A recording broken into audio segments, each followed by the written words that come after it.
The world was in chaos, but India kept its words very carefully. When the US captured Venezuela's president, Mr. Nicolas Maduro, many countries they shouted in protests.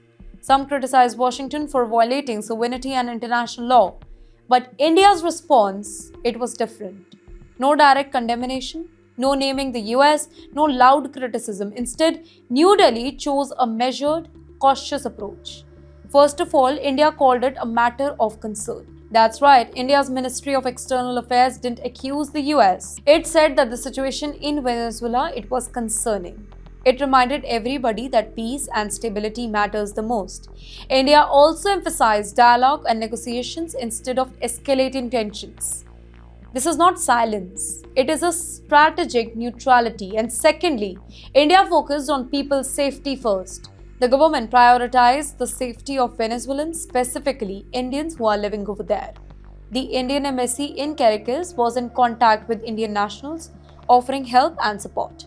Now, this approach shows that India cares about its people first and not politics here. But you know why this careful position? Here's why India acted very cautiously. We are very smart.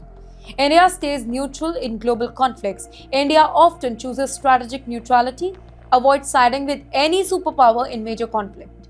It helps India maintain strong ties with multiple global powers, including the US, Russia, and China as well. Neutrality gives India flexibility in diplomacy. Secondly, India has relationships with both the sides. India works closely with the US in trade, technology, and defense. At the very same time, India has diplomatic ties with Venezuela as well. Criticizing the US openly could risk unnecessary diplomatic friction while also straining global partnership. Third, India wants to avoid escalation here. The capture of Maduro, it was dramatic and controversial. India measured response, calling it a matter of concern and urging dialogue. Prevents fanning the flame here. India consistently emphasizes peace, stability, and dialogue in foreign policy. Fourth, India has limited direct stakes in Venezuela. Unlike some global crises, Venezuela today is not a major economic or strategic partner for India. Oil imports from Venezuela they are minimal, and India's immediate national interests they are not directly affected here. So the question is there political pushback in India? Yes. Some leaders argue that India should have condemned the US. They say that this is about upholding the sovereignty and international law. But the reality is that the government they remain calm, cautious, and strategic.